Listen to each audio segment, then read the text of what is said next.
이제 한국 콘텐츠들이 해외에서 인기몰이를 하는 것은 더 이상 놀랄 일이 아닙니다. 파친코, 오징어 게임, 지금 우리 학교는 같은 한국적인 이야기로 가득한 작품들이 전 세계 OTT 플랫폼 인기 차트 순위를 석권한 것만 봐도 이미 증명된 사실이죠. 그런데 최근 한국 작품의 세계적인 인기를 넘어 해외 드라마 업계에서는 한 가지 독특한 현상이 발견되고 있다고 합니다. 해외에서 제작돼 해외 시청자들을 타깃으로 방송되는 작품 속에 한국인 캐릭터가 주인공으로 등장하고 한국을 배경으로 이야기가 펼쳐지는 등 아예 한국적인 요소들로 도배되고 있다는 건데요. 심지어 이런 드라마는 해외 시청자, 언론들로부터 큰 호응을 얻으며 각종 굵직한 상들을 싹쓸하는 중이라고 하죠. 과연 어떤 작품들인지 함께 알아볼까요?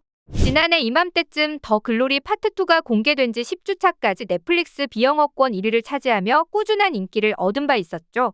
그런 가운데 영어권에서는 한국계 미국인 감독이 만든 미국 드라마 한 편이 큰 주목을 받았는데요. 바로 미국 제작사 A24가 제작을 맡은 넷플릭스 오리지널 드라마 성난 사람들이 그 주인공이었습니다. 첫 주에 영어권 3위를 차지할 정도로 폭발적인 화제를 모은 성난 사람들. 이 드라마가 특별한 이유는 다름 아닌 미국인들을 주 시청층으로 하는 미국 드라마임에도 한국인이 주인공으로 등장하고 드라마 곳곳에 한국적인 요소가 가득 차 있다는 점이었는데요. 우선 주인공부터 딱히 특출나거나 멋지지도 않습니다. 오히려 하루 벌어 하루 먹고 사는 노가다 일로 연명하는 주류에서 한참 벗어난 인물을 주인공으로 그리고 있었죠. 그리고 한국인 2세를 주인공으로 내세운 만큼 드라마에서는 한국 관련 요소가 자주 등장했는데요. 주인공은 데니가 부모님과 통화할 때 한국어로 대화하며 카카오톡을 사용한다거나 한인 교회의 모습이나 분위기가 비중 있게 등장하고 극중 데니의 주 영업 손님들도 같은 한인들로 그려지는 등이었죠. 이 밖에도 LG 밥솥이 나오고 컵라면, 설렁탕, 깍두기, 김치, 라면에 계란을 넣어 끓여 먹는 장면까지 얼핏 보면 한국 드라마라고 해도 이질감이 없을 정도였습니다. 이렇듯 주인공이 막 멋지지도 않고 한국적 풍경이 미국 드라마 한 편을 전부 도배했는데도 해당 드라마는 공개 직후 숱한 언론의 호평과 함께 각종 시상식 트로피를 싹쓸이했는데요.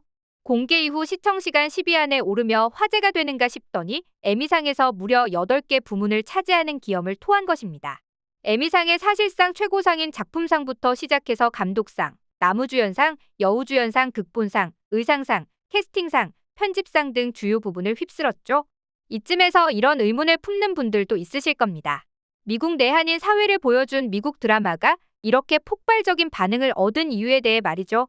물론 연출력, 작품성이 뒷받침된 게 가장 중요한 이유겠지만 다음으로는 미국 내 한국 문화 콘텐츠의 영향력이 커진 것을 빼놓을 수 없는데요. K-팝과 한국 드라마 등의 영향으로 외국인들이 한국인에 대한 호기심이 폭발한 시점에 마침 한국인 2세의 생활을 집중 조명하는 드라마가 나오면서 최적의 타이밍을 적중했다는 분석이죠.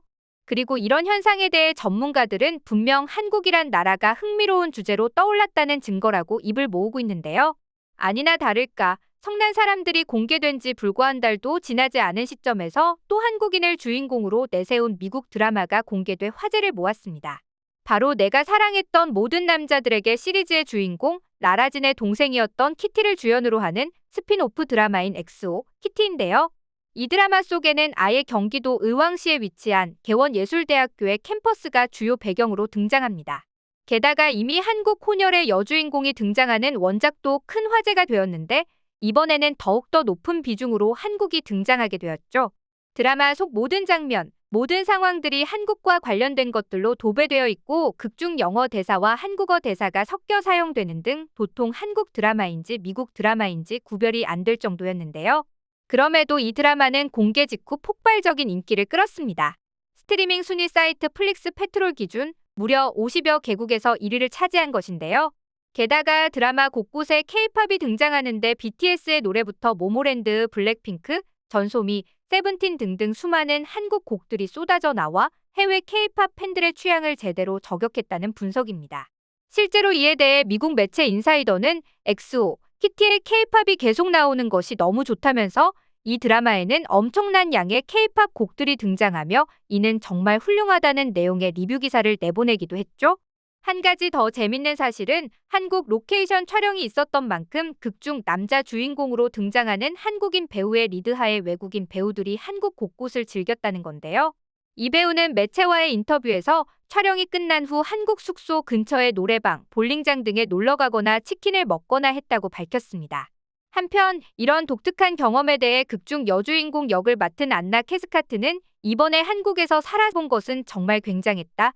난 진정으로 사랑에 빠졌다. 너무 멋진 곳이다. 배우이기 전에 관광객이 되기도 했다며 한국 로케이션 촬영에 만족감을 드러냈죠.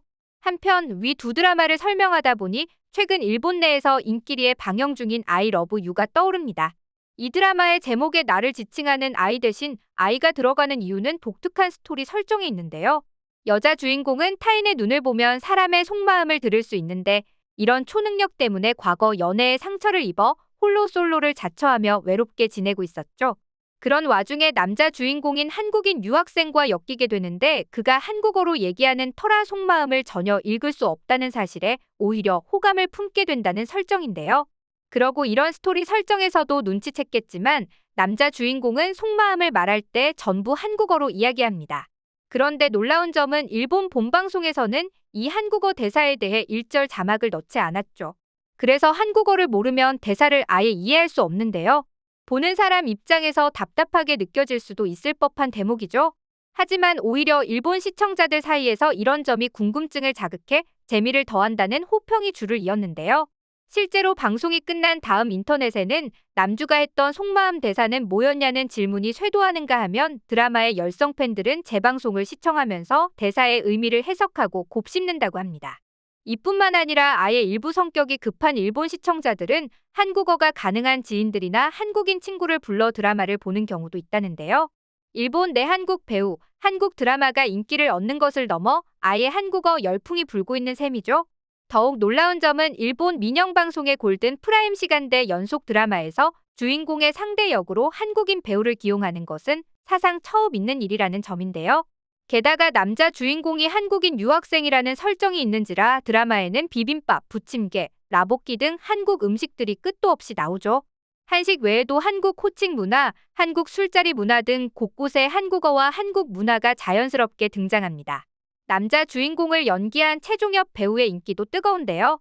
특히 그간 일본 드라마에서 그려졌던 조심스럽고 다소 딱딱한 면이 있었던 남자 주인공들과 달리 해당 작품 속 자신의 속마음을 거침없이 표현하는 댕댕이 같은 매력의 남자 주인공은 일본인 시청자들 사이에서 신선한 설렘 포인트로 통하며 폭발적인 반응을 모으는 중이죠. 이에 최종엽 배우의 인스타그램 게시물에는 최근 일본 드라마에 출연해 주셔서 감사합니다. 종혁군이 연기한 태호군 때문에 화요일이 기대됩니다와 같은 일본어 댓글들이 줄을 잇고 있는데요. 덕분에 현재 이 드라마는 일본 넷플릭스에서 공개되자마자 단숨에 3주 부분 1위에 올라 3주 연속 탑10 내에서 자리를 지키는 등 인기리에 방영 중입니다. 이렇듯 과거 한국 콘텐츠들이 해외에서 흥행하고 인기몰이를 했던 것을 넘어 이제는 언어도 문화도 다른 해외 드라마 시장에서 외국 시청자들을 상대로 한국인을 주인공으로 내세운 한국적인 이야기를 그리고 있다는 사실이 새삼 신기하고도 놀랍게 느껴지는데요. 실제로 오늘 소개한 이런 사례들을 발판 삼아 해외에서 유사한 시도가 더욱 많아지길 바라면서 이번 영상 마치겠습니다.